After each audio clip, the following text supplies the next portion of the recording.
Whether the team is performing clean or unsightly, we'll cover it all here on Washington Football Nightly. I, of course, am your host, Louie T. Thank you for joining me. Let's get to tonight's lead story. So before we get to our main story of the night, this is something I've been meaning to do for probably the last 2 days, and it's just continuously slipped my mind. And I apologize for the tardiness of this, but it is important. It is something that I want to do. And so I've got 2 tickets to give away to the Thursday night game against the Giants. It's going to be a big game for Washington. We need this game. And with that in mind, I've got 2 tickets to give away for members of the MOBB. So if you're a member of the Mob Squad, do me a huge favor. If you're interested in potentially winning these tickets, just simply use the hashtag WIN in the comment section of this video. Hashtag WIN. We will do the drawing tomorrow night on Washington Football Nightly Live, and I will get those tickets to you immediately after that show is over. So you will have the tickets on your mobile device and be able to go to the game on Thursday night. I know it's quick notice, it's a quick turnaround, but the tickets will be in your inbox and you will have access to them immediately on Wednesday night.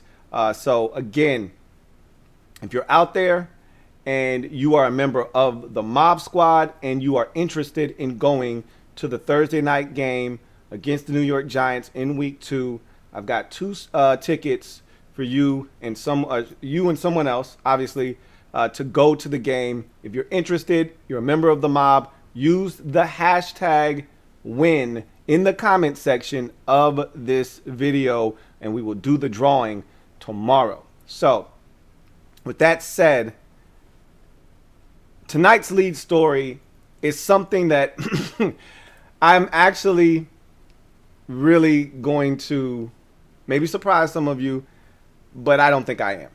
So I had my guy Derek B on the last episode of the Washington Football Nightly program say to me in the comment section, "You're trying to hide your excitement about Taylor Heinicke getting an opportunity, but you're not doing a very good job of it." And he's right. I am excited, but I'm not just excited about Heinicke getting an opportunity. I think the league done messed up. I'm really excited about this opportunity because I really sincerely do believe this. Taylor Heinicke has a chance to really do some damage this season. Now, hear me out. I need you guys to clearly understand what I am saying to you. I don't think he's the second coming of Kurt Warner. I don't think he's the second coming of Rich Gannon. He's not about to win an MVP, at the later stages of his career like those guys did as late bloomers, getting an opportunity later in their career. He's not Trent Green, okay? That's not what I'm telling you.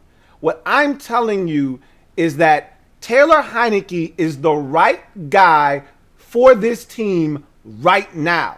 That might not be the case next year. It may not be the case 2 years from now. But for right now, for where we sit in 2021 with the roster that we have assembled right now, Taylor Heinicke is the perfect guy for the job. And I'm excited for him to get this opportunity. Now, I hope he doesn't do what the last guy that I was excited to see get an opportunity. Now, I wasn't excited to this extent. But you remember once upon a time back in 2018 when Alex Smith went down and Jay Gruden, Jay Gruden's boy was Colt McCoy. And everybody thought, well, the season's over. Colt McCoy has to start. And I'm like, hey, season's not over. Colt McCoy. And I called him Goat McCoy. And he goes out on Monday night. And I thought we were going to beat the Eagles on that Monday night. We were still in first place. It was a battle for first place. And he gets hurt on the first possession. We get blown out of that game. And the season was pretty much over after that point.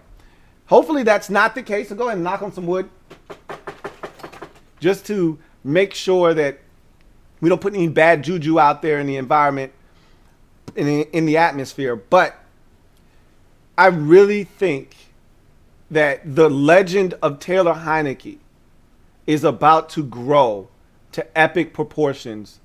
We already know the legend of Heinicke, as I like to call it.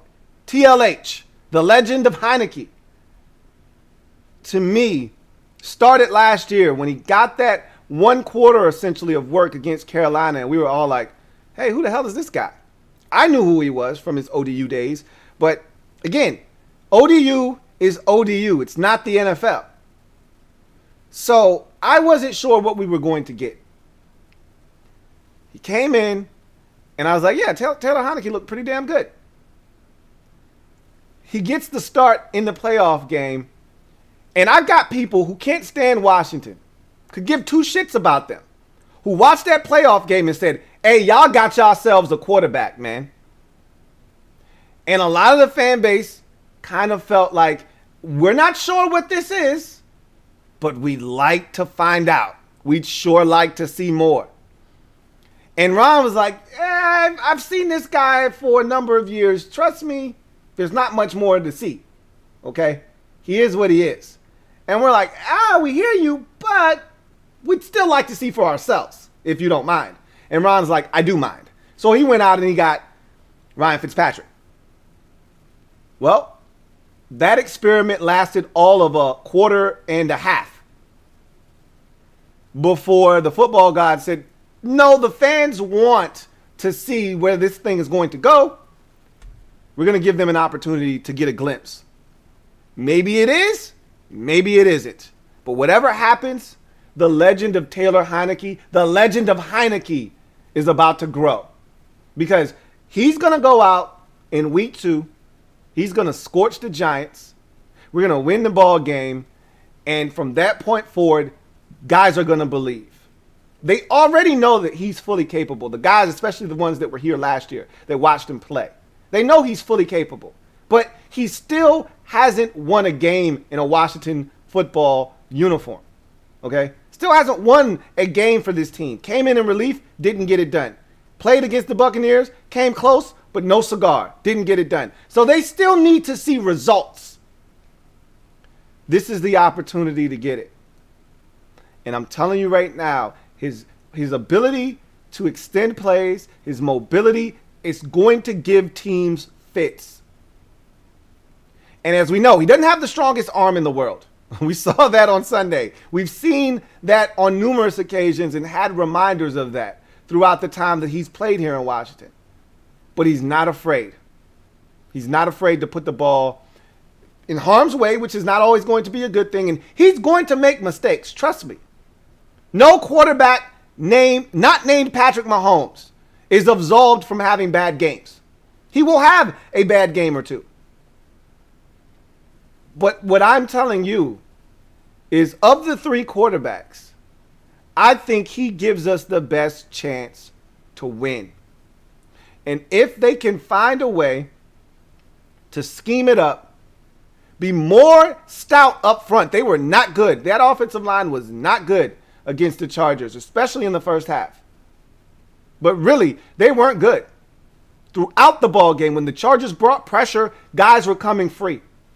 It was not a great debut by this offensive line, but that's what happens when you mix and match parts all throughout OTAs and in the offseason, and then you don't finally put together the starting 5 until week 2 of the preseason, and then decide to not play them at all in week 3 of the preseason. These are the types of results that you get. But we're not going to go down that road. What I want to talk about is the Legend of Heinicke, because it's about to blow. And I'm telling y'all right now, the NFC East didn't want this. They didn't want to see Taylor Heinicke. They wanted Ryan Fitzpatrick in the game. And you listen to anybody and they'll tell you, hey, that Heinicke dude, he got something. They don't know what. They just know he's got something. I think that's how we all feel. There's something here. Every time he comes in the game, good things happen. That can't be a coincidence. The players believe in that locker room. Chase Young spoke at the podium today, and he's like, yo, that dude's a baller. We don't feel like there's a drop-off at quarterback. And they sincerely mean that, because Chase said, we feel like he could start on just about any team around the league. Now, of course, he's saying that tongue, in cheek, right? Because he can't start on most teams in the league. But there are teams out there that he could start for. And I think this is one of them. He should have been starting, but that's nor here nor there. The bottom line is he's in there now. And I think he's going to take advantage of this opportunity well enough to lead this team to some victories this season. Now, again, what that holds for his future, I can't say. And just how many games are we going to win? I don't know. Will Ryan Fitzpatrick get his job back when he's healthy come week 9, 10, 11? Can't answer that right now. What I can tell you is that in 2 days from now, on Thursday Night Football, Taylor Heinicke is going to march this team into FedEx Field, come out with a dub, and we're going to feel a lot better about our quarterback situation and a lot better about our season. Mark my words. The legend of Heinicke is about to grow. Go ahead. Water it a bit. The seeds have been planted.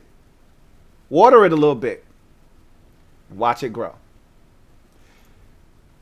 Let's get to in other news. So, a couple of house cleaning items to take care of before we take a look at today's injury report from practice for both teams and talk about the ramifications of that for the upcoming Week 2 contest on Thursday Night Football. First things first, Ryan Fitzpatrick officially put on IR today. We knew that was coming. That was a formality once we found out about the sublex of his hip. So he's now officially on IR. The clock now starts. He'll be available to come off of IR, I think, somewhere between 6 to 8 weeks with the time frame of his injury. He can't come off any sooner than 3 weeks, but he won't be ready by then anyway. So the thought process is that it'll be right around the bye week. We'll see what this team looks like, what kind of shape they're in, how they're playing, and more importantly, how Taylor Heinicke is playing, or whomever's at quarterback, even if it's not him. And that will determine whether he's going to be reinserted into the lineup or if he's going to just be the backup moving forward. More roster news. Because Ryan Fitzpatrick was placed on IR, there was another roster spot. Remember, Washington already had a roster spot available due to the IR placement of wide receiver Curtis Samuel. Never, ever trust a man with 2 first names, which they never actually filled. So technically, Washington only had 52 guys on their 53-man roster. So there is a spot available, but they weren't going to leave this spot particularly open. As Fitzpatrick was placed on IR, a corresponding move was made to bring up linebacker Jarrett Norris. So we're back at 6 linebackers like we thought we were going to have when camp and the preseason ended. We cut it down to 4, and then we brought back on David Mayo. Now Jarrett Norris is joining him. Now we're back at 6 linebackers, and the special teams unit essentially is now complete. But there's still an extra roster spot available if Washington should choose to use it. We'll see what they decide to do there, but it is available as of right now. And then also, Washington now, like every other team around the league, has the option each and every single week moving forward to protect 4 players on their practice squad. Washington has elected to preserve 4 guys' spot on their practice squad and essentially make them untouchables. Those protected players are guard Wes Martin, defensive end Daniel Wise, defensive end Bumney Routinely, and the 4th is quarterback Kyle Shermer, who they just signed to the practice squad yesterday. So they're protecting those 4 players once again. Guard Wes Martin, defensive end Daniel Wise, defensive end Bumney Routinely, and quarterback Kyle Shermer are your 4 guys that will be protected for Washington heading into the Giants game. So with that said, want to remind you again, if you are a member of the MOBB, first and foremost, stand up. We in the building. And if you're interested in potentially winning 2 tickets to go to the Giants game, simply use the hashtag WIN down in the comment section of this video, and you will be entered into a drawing that we will do tomorrow night on Washington Football Nightly Live to pick a winner. So if you're interested, you want to go to the game on Thursday, I've got 2 tickets. Use the hashtag WIN to have your chance at those 2 tickets. So let's take a look at the injury report after practice today for both teams to see what they look like heading in to this all-important NFC East showdown on Thursday night. So for Washington, it's pretty simple. Ryan Fitzpatrick, not going to play. We already know that he's out and he's on IR now. So he'll probably be removed from this list more likely than not tomorrow. We'll see if they keep him up there for the remainder of the week and then remove him next week. But he's done for the time being. Antonio Gibson was limited in practice yesterday, full participant today. He talked about it after the game. And, you know, sometimes you don't really want to take players, you know, at face value when they talk about their health. Remember, Darius Geis told us once upon a time, I'm straight. And, you know, 2 seconds later, we found out he had a torn ACL. So you don't always want to go off of what players tell you. But Gibson, at the end of the week 1 contest, talked about the injury and kind of just brushed it off. And he came back in the game and played afterwards. So it's not like we didn't see him again after the shoulder was bothering him. Full participant today. Not something we should really be concerned about. We're still relatively healthy going into, and I'm going to knock on some more wood here, still relatively healthy going into week number 2, and hopefully it stays that way.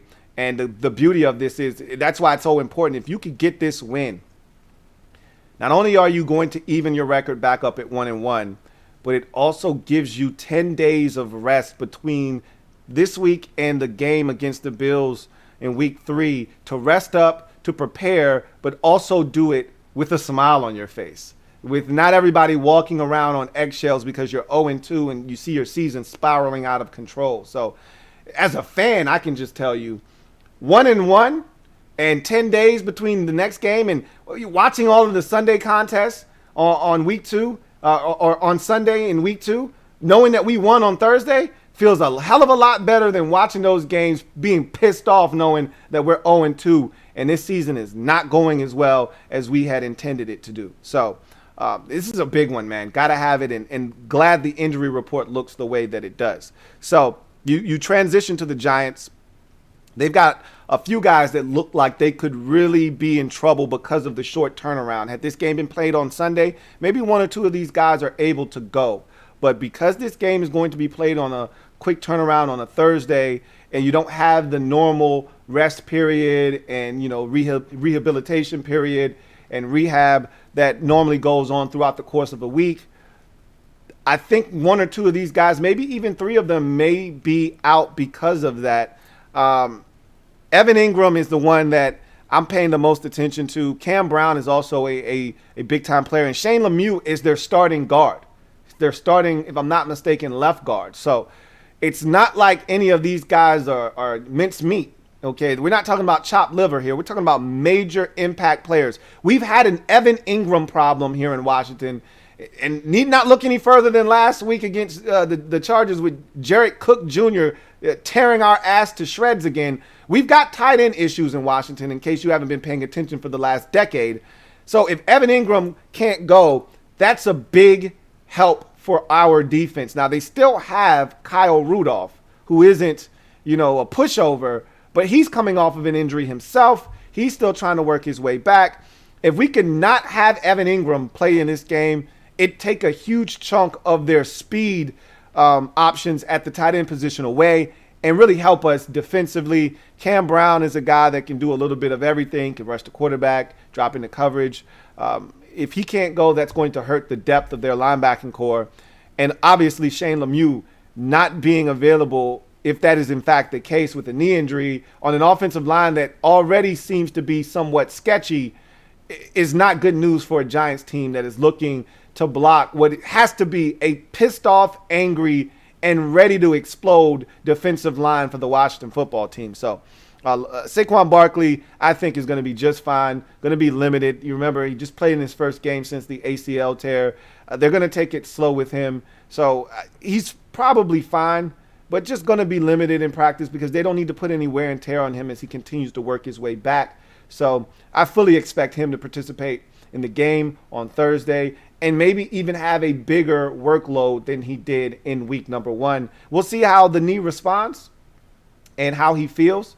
But more likely than not, you're going to get a nice, healthy dose of Saquon Barkley, I believe. And I think he'll really be unleashed in week 3, which was the target date originally when they started talking about him coming back, because he'll have a full 10 days to recover after week 2 and really get into the swing of things. But again, that's not our problem. We're looking to hold him down in week 2. And then whatever he does after that, until he sees us again, if I'm not mistaken, in week 17, I don't really give a shit what he does. But we need to hold him down, keep him to some pedestrian numbers and impact on the game, and then he can do whatever he likes thereafter till he sees us again in week number 17. So that is our look at the injury report.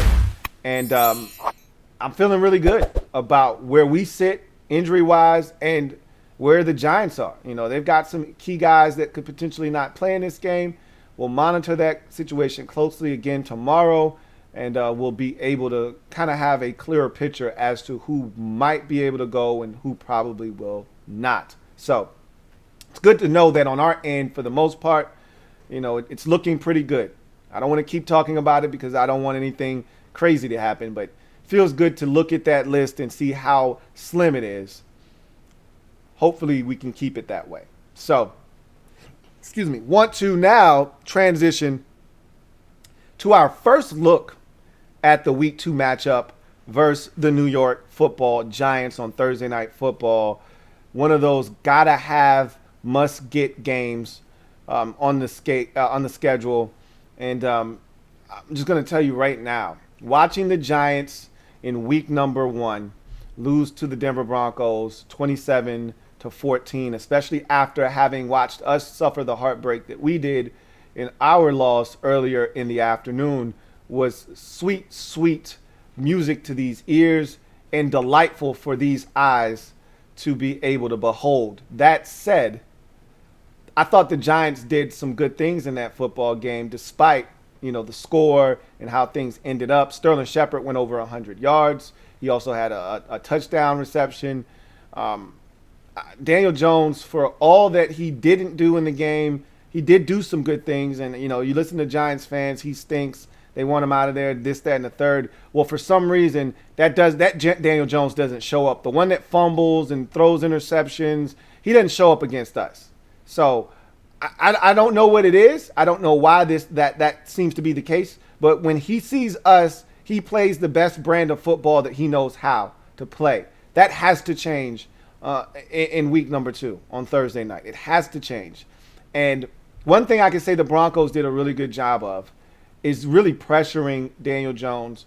Von Miller had 2 sacks in the game. We need our ends to step up. We need them to apply pressure to Daniel Jones. He did get out of the pocket and scramble, and his one fumble wasn't like most of his fumbles, which usually come in the pocket with him being oblivious to pressure around him. He actually escaped the pocket, used his legs, was picking up a first down, and he gets hit and the ball gets poked out. And they were on a very meaningful, impactful drive. That really crippled their chances. They were down 17-7 at the time. That fumble really changed the whole complexion of the game because the Broncos would then take the ensuing fumble and turn that into a field goal. And really at that point, they're down, now 2 touchdowns essentially at 20-7. And at that point, the Broncos they never looked back, and they knew they had the Giants where they wanted them because now the Giants needed to drop back and pass. And that's not necessarily their strength. So, again, something that we need to do is we need to force turnovers. And I don't want to sit here and act as if the Broncos were just running all over the Giants defense, because the Giants aren't the easiest team to run the football on. That said, Melvin Gordon III did bust off a 70-yard run to pretty much break the backs of the Giants and put them out of their misery when it was 20-7 to make it a 27-7 lead and pretty much put the game on ice. He went over 100 yards, obviously, with that rush. And I thought they had some success running the ball, both of their backs, the rookie Williams and Gordon. So that's something that I think we may be able to continue from week 1, where we had some success running the football against the Chargers. I think that's something else we need to take a look at. But also, I think that Teddy Bridgewater was extremely accurate and able to really dissect that Giants secondary. He only incompleted 8 passes. He was 28 of 36 for, damn near 300 yards, just in control of the game. Never really was pressured. And this Giants defense, that's not what they are. They're not a pressure defense. They sit back. They play a lot of coverage. They don't get a lot of pressure on the quarterback. And I think we should be able to protect this week. If we can't protect against the Giants, who are not really one of the better pass rush units in the league, and that goes back, multiple years now, then we really have some issues up front. We should be able to protect against the Giants and make smart decisions with the football, take care of it. Like I said, Teddy Bridgewater was phenomenal against that Giants secondary, and they were 3 of 3 on fourth downs. I mean, the Broncos really won the game on fourth down. They went for it 3 times and got them all 3 times. So I'm not saying we need to be aggressive like the Broncos were, but I do think that there are opportunities to be had against this Giants defense that is still trying to figure some things out. A lot of new parts on this team on both sides of the football, offensively and defensively. Just like everybody else in the league, they're trying to iron some things out, figure out where all of these pieces fit. I think we need to take advantage of a Giants team that's still trying to figure some things out. And again, every time we think we've got the Giants in our crosshairs, they're coming off of an ugly loss or whatever the case may be, and we think, oh yeah, the Giants are being teed up to get dealt with, they come into FedEx or we go to them and they dust us. That can't be the case this time. I think we're on high alert. Ron has already made it a point of emphasis to let everybody know, hey, they've swept us the last 2 years. Are y'all not sick of this shit? Because I am, and I've only been here for one of those years. And so the message is clear. This ends now. And I think that's going to be the case. And I think a big part of the reason why it's going to be the case is because this defense is going to wake the hell up. That's number one. And number two, the legend of Heinicke will continue to grow in week number 2. Thursday night football against the New York Football Giants. So that's going to do it for me, your man Louie T. One more reminder about the tickets. If you are a MOBB member and you want an opportunity to be in the sweepstakes to win 2 tickets to Thursday night's game against the New York Giants. And don't worry, you're not sitting under any benching and you're not sitting under any pipes. So you'll be fine if you decide to go to the game, okay? Nothing's over your head. Nothing's under your feet. You're out in the open and you'll be fine. Go ahead and use the hashtag WIN. Simply hashtag WIN, and you will be entered into a drawing that we will do tomorrow night live on Washington Football Nightly Live. So with that said, you guys enjoy the rest of your evening, afternoon, night, whenever you're watching this, morning. Take care, and remember that I am a Washington fan, etched in burgundy and gold. My Washington spirit will never die. Washington spirit will never fold. Until we meet again, hail to our beloved Washington football team. I'll see you guys tomorrow for the live show. Take care. Here comes the diesel. Here comes the diesel. There's the snap, hand to Riggins. Good hold. He's got the first down to the 40. He's gone. The 35, the 30.